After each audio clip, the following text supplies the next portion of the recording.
We're here today for House Bill 1002. This bill increases the penalty for hazing, especially when someone sustains substantial physical bodily harm. Known as the San Martinez Stop Hazing Law, this bill recognizes the death of a Washington State University student and reflects the inherent danger of hazing rituals that can pressure college students to consume large amounts of alcohol. This will improve accountability for those who organize hazing rituals at fraternities and sororities, and establish a new and much-needed culture where students understand that hazing is absolutely unacceptable. We want to thank Sam's family for their help in this regard, Representative Levitt and others in the legislature to get this bill to my desk. I'll smile for the cameras for a moment. 1, 2, and 3. And again, 1, 2, and 3. All right. Thank you. Good morning. Thank you. Ready whenever you are, Governor. This is House Bill 1028. This expands the rights of crime victims and witnesses in cases where people were convicted as sexually violent predators. The bill also increases trauma-informed training and support for investigators and prosecutors who handle sexual assault cases. These changes will help reduce trauma for victims of sexual assault and encourage more reporting. Thanks, Representative Orwell, and all the legislators who got this here. Just smile for a second. 1, 2, and 3. Again. All right. Thank you. Okay, guys. Thank you. Be well. Good luck. Thank you, Governor. Roger. Done for the day. Remember your jackets, your purses, cell phones.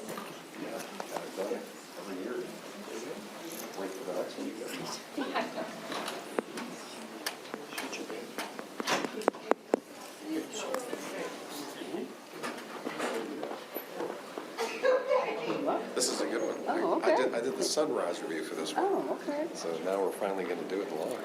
Oh, yes, sir. Tuesday or Wednesday. Hello. I'm so happy to be here. Yeah, no, okay, never mind. Okay, now I got it. I had to think about it too. Yeah, I did. Come on in. Yeah, come on in closer, please. Thank you. Ready whenever you are, Governor. This House Bill 1039, this lets trained physical therapists offer intramuscular needling to their patients. This healthcare service can address pain and movement impairments, giving physical therapists new tools to treat their patients. We're very excited about this new technique. We're glad we've been able to do it. We love physical therapists. It's some of their art allowed the governor to be in a position to win a horse game against the Welpinit High School State Championship starting 5 last Friday. So thank you for the physical therapists of Washington and Representative Macri and Senator Robinson for this great bill. Okay, let's smile for a second. All right, thank you. I'm going to give that to Nicole Macri. Thank you. This House Bill 1055, this transitions certain public safety employees to the Public Safety Employees Retirement System. The bill recognizes that these employees, such as those who respond to 9/11 calls, face heightened job-related risk and are a better fit for the benefits under this plan. The Select Committee for Pension Policy requested the bill. Thanks, Representative Stokesbury. And the companion bill, Senator Vanderway. Happy to sign this bill. And let's smile for a second. Here we go. 1, 2, and 3. And again, 1, 2, and 3. Okay, is there a little guy over there who likes a pen? Ready whenever you are, Governor. For House Bill 1117, this bill extends work by the Utilities and Transportation Commission and the Department of Commerce that is already underway to make sure the state has adequate resources to meet our energy needs. Sponsor Representative Mossbrooker and her parents are enjoying this bill too. Okay, right up here. 1, 2, and 3. And again, 1, 2, and 3. All right, thank you, guys. Ready whenever you are. This is House Bill 1128. This increases the amount of funding called a personal needs allowance that people who live in medical facilities or institutions get to keep each month. Many of these high-need individuals are from low-income households. This change will help them purchase clothing, food, and other items, creating greater supports and increasing economic equity for people with significant disabilities. I want to thank the Department of Social and Health Services who requested this bill, Senator Elias, particularly the prime sponsor, Representative Bateman, who has had a spectacular success this year. This bill is one part of it, and she's also going to get people housing. What a champ. Here we go. 1, 2, and 3. Again. Okay. All right, thank you. Thank Great you. bill. Thanks. Good to see you. This House Bill 1187, this protects the information an employee shares with their union representatives so that it's not disclosed in a lawsuit. When an employee seeks assistance from their union representative, they should not have to worry that the private conversation will be made public. Thanks to Senator Frame and Representative Hackney, who brought this important bill to us. And let's smile for a second. 1, 2, and 3. And again. All right. Thanks. Good bill. Thank you.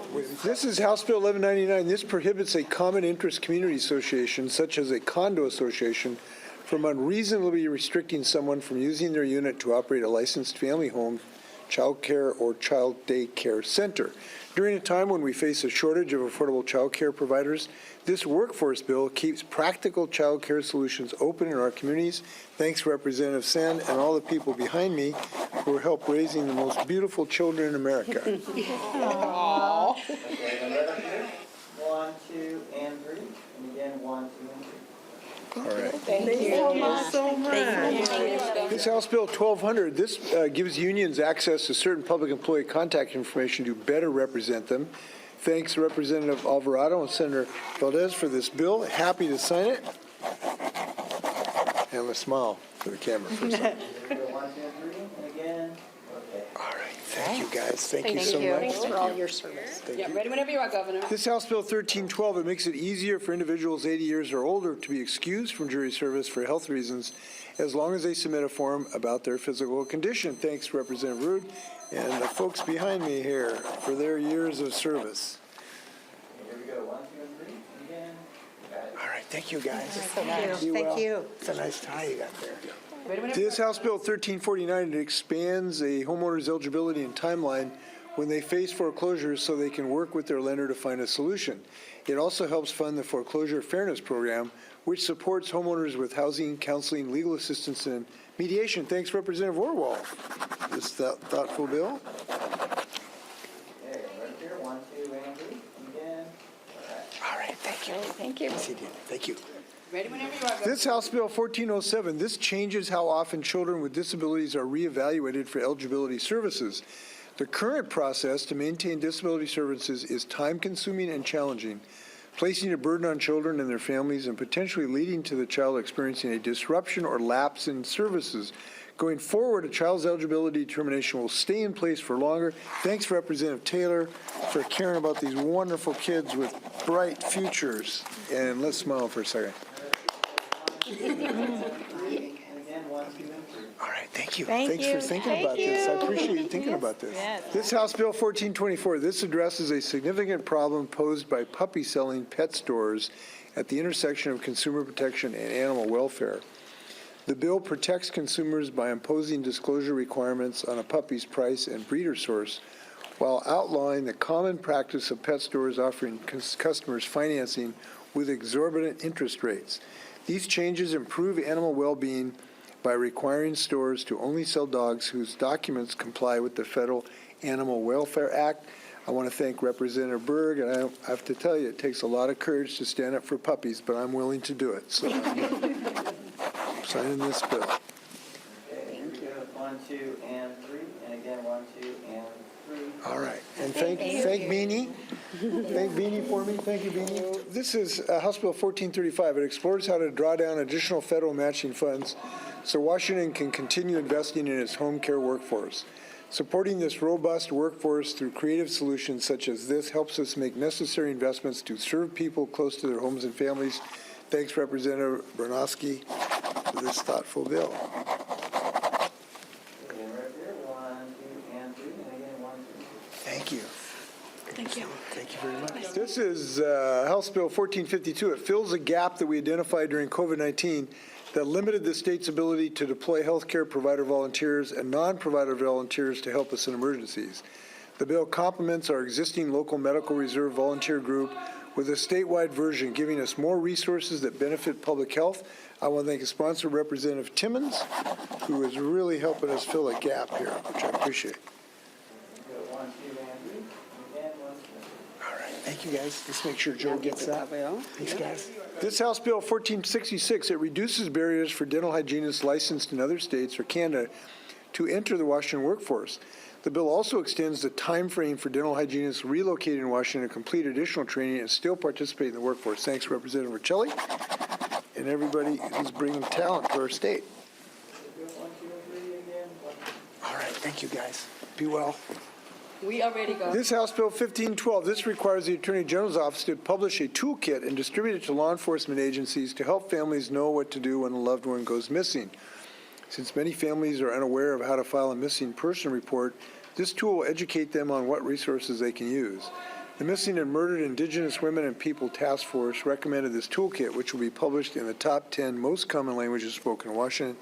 Thanks, Representative Mossberger. Okay, and Director, 1, 2, and 3, and again, 1, 2, and 3. Thank you. Thank you. Thank you, guys. Thank you. This House Bill 1534, this strengthens protections for homeowners when they hire construction contractors. It increases fines for unregistered contractors, increases the required insurance the contractor needs to cover costs associated with a consumer claim against them, and creates a homeowner recovery program to help cover the homeowner's damage costs because of a claim against the contractor. Thanks, Representative Orwell. Let's smile for a second. 1, 2, and 3, again. All right, thank you. Thank you, Governor. Be well. Thank you so much. This is House Bill 1636. It changes the foreclosure process to ensure homeowners in common interest communities such as a condo association have enough notice and time to pay their past due homeowner association costs. Connecting these homeowners to resources such as housing counseling and funding assistance will enable more people to stay in their homes. Thanks, Representative Orwell, for this thoughtful bill. Okay, Director, 1, 2, and 3, and again, 1, 2, and 3. Oh, thank you. Going away. Thank you. This is House Bill 1663. It gives port districts that operate together the ability to tax and collect their property taxes together. This will equalize each district's tax responsibility, leading to more fairness for taxpayers who benefit from the economic development projects that they pay for with tax dollars. Thanks, Representative Gaynor. And let's smile for a second. All right, thank you, guys. Thank you very Say hello much. to your son for me. Ready whenever you are. This House Bill 1683, it will require dental plans to cover the work of denturists. This offers Washingtonians greater access and affordability to the dental services they need. Thanks, Representative Bernard.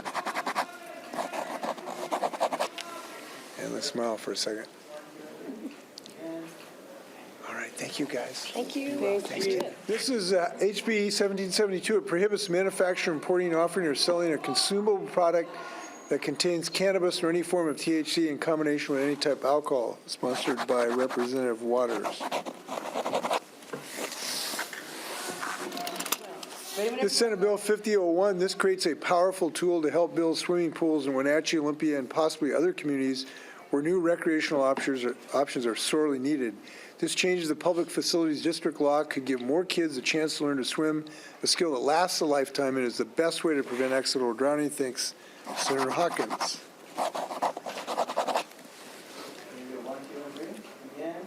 All right, okay, keep swimming. Hey, how are you? Good to see you. Have a nice. This is 5065. This bill requires the Office of Superintendent of Public Instruction to post a link to a bone marrow donor program on its website.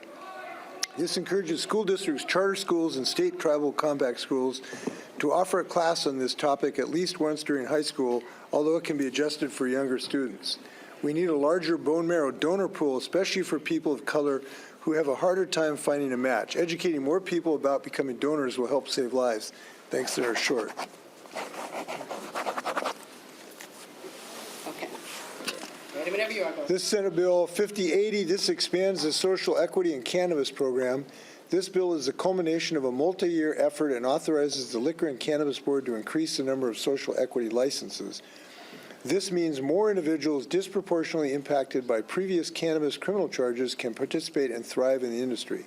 The Liquor and Cannabis Board requested this bill. I want to thank Senator Saldana, Representative Edelman, and quite a number. Now, if you guys can help me, if you can put your hands here and just hold this. Just put your hands right there and hold it really. Okay, have you got it? Is it really? Have you got it? It's all good? Okay, here we go. This is a joint effort, okay? You guys are bringing a little more equity to our society, just like Martin Luther King would have liked. I think he would have liked this bill, actually. Do you think he would have liked this? I'm pretty sure. Okay, let's smile for a camera here just a second here. Here, 1, 2, and 3, and again, 1, 2, and 3. One more time. All right. 1, 2, and 3. There. Okay, you guys. Thank you.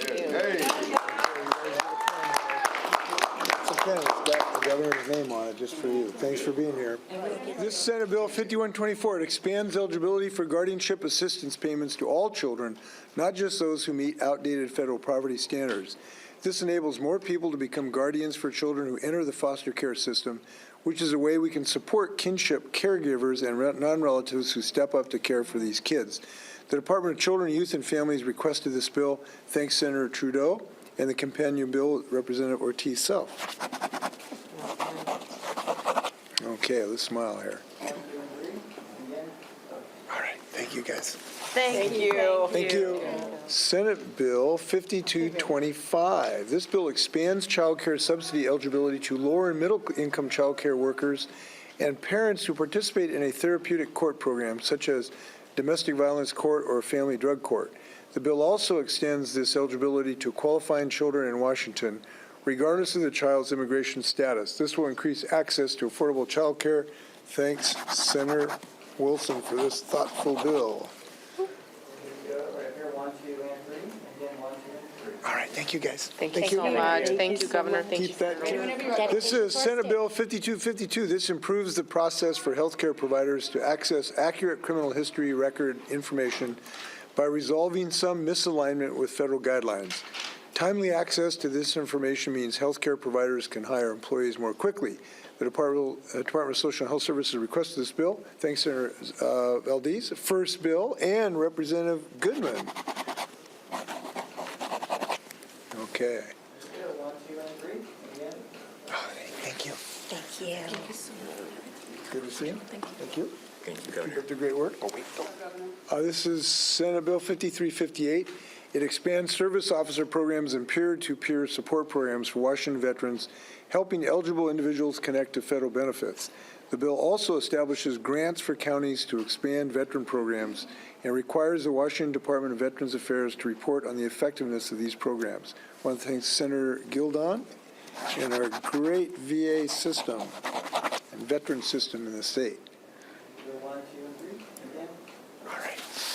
How you been? No, thank you, sir. Whenever you are. This Senate Bill 5374, it lets small cities choose to either adopt their own critical area protections or adopt the same protections as their county government. Thanks, Prime Sponsor Senator Short.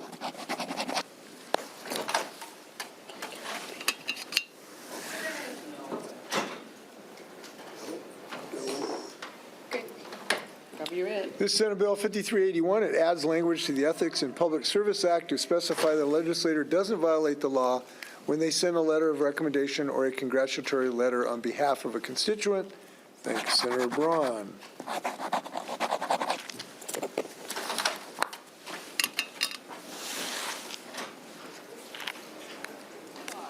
This is Senate Bill 5433. This gives the Department of Natural Resources the authority to acquire and remove derelict aquatic structures which threaten aquatic habitat, the environment, and overall safety. This will improve nearshore habitat for threatened and endangered species. The Department of Natural Resources requested this bill. This is a very important issue to reduce pollution in our threatened areas, and I appreciate this bill. I want to thank the sponsor, Senator Muzal, and the companion bill, Representative Reeves. I do want to note that this bill does not apply to the 3 old dinghies laying in the governor's backyard. So let's smile for a second here. 1, 2, and 3, and again. All right. Those dinghies are for sale, by the way. You were telling me today that we could just as easily be in here asking you about your reelection bid. I want to ask you how difficult this decision was to not seek reelection and what were the main factors going into that? Yeah. Well, actually, it was a difficult decision for Trudy and I because I love this job. Trudy really believes in the importance of what we've worked on.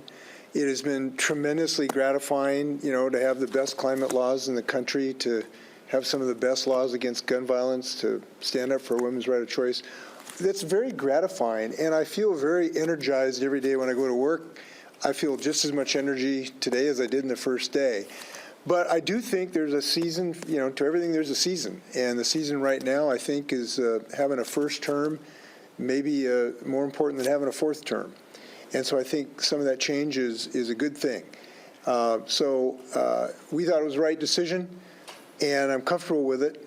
I will remain productive in some capacity. I think people know my passion to fight climate change, and there might be some other role that I could play in that regard after being governor. But I do want to stress, I've got 20 more months in the harness, and I'm going to be pulling on the plow for 20 more months and enjoying every day of it, as I did today to sign to some great bills. We have a lot more work to do in the next year and a half.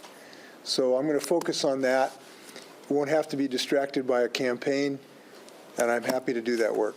Governor, what's left on your wish list, to-do list, and being an outgoing governor, does that make it easier or more difficult to get to those? I don't think it really changes much. The things we're going to work on intensely is implementation of our housing program. I'm very gratified that the legislature followed my lead to do $1 billion of new housing investment in the state of Washington. This is absolutely critical. And this is a substantial increase in what we've been able to do. They also passed a meaningful bill to give us more land to build on and how to permit new housing. So implementing that, I'm very glad the legislature joined me in that effort. And this is exciting because we have a housing crisis. We've got to build more housing. We're dedicated to doing that. We are making progress. We've housed 500 more people off of our right-of-ways. We need to accelerate that effort. Obviously, we need to pass a new drug law. I will be announcing a special session tomorrow, presumably on a particular date. We need to continue the reform of our mental health system. Again, I'm glad the legislature have joined me in appropriating a vastly increased amount of dollars to get more mental health for people. And so we got a lot more work to do, and we obviously need to implement our climate change efforts. So our climate change laws are the best in the nation. They have contributed over $1 billion now that are available people to help them get heat pumps and charging infrastructure and the like, making sure that gets implemented and accelerated. I'm very excited about this. And when I say I'm excited, I'm not kidding. Today I was at Payne Field where we unveiled the world's largest hydrogen-powered commercial airplane that could be built with the company. And that's the kind of thing that gets my juices going, and I'm going to help companies across the state of Washington the next year and a half to continue that innovation. Governor, if President Biden is reelected, would you be interested in a cabinet role, perhaps focused on climate? I haven't thought about anything like that. Anytime a president calls, you obviously answer the call, but I just haven't thought about that particular capacity. But I will remain active. This is not a gone fishing sign we're going to hang up on our door. We're going to find some way to be active. Presumably, it will be in the clean energy space. Anything else? You said a first term is more important than a fourth term. Are there people you called to tell about your announcement before you announced today? Trudy and I talked. That was important. Yes, we talked to some people yesterday. We made the decision just in the last week or so, though, so it's a fairly recent decision. And when I say a first is more important than a fourth, that's not always true. Every term is important. It's just in the history of the state of Washington, we've had an extremely successful last decade and a half. And I think when you have that kind of success, it sets up, now the state is on a good course, if you will, of progress. So I'm confident we're going to continue the progress. We're in a position to do that. That's why I think a change is okay right now. Can you say who you told in the last few days? A bunch of really close people to me, including my team. Anything else? Thank you very much. Good luck. Yeah. What do you hope the MMIW bill accomplishes with helping to find business persons? Well, this it just sets up a better program for the weight of the program to work. I'm glad we have such a program. It's so heart-rending to know we have so many people in this situation. Anything we can do to make it more effective, I'm for. It's just another step forward. With that, thank you very much. Be well.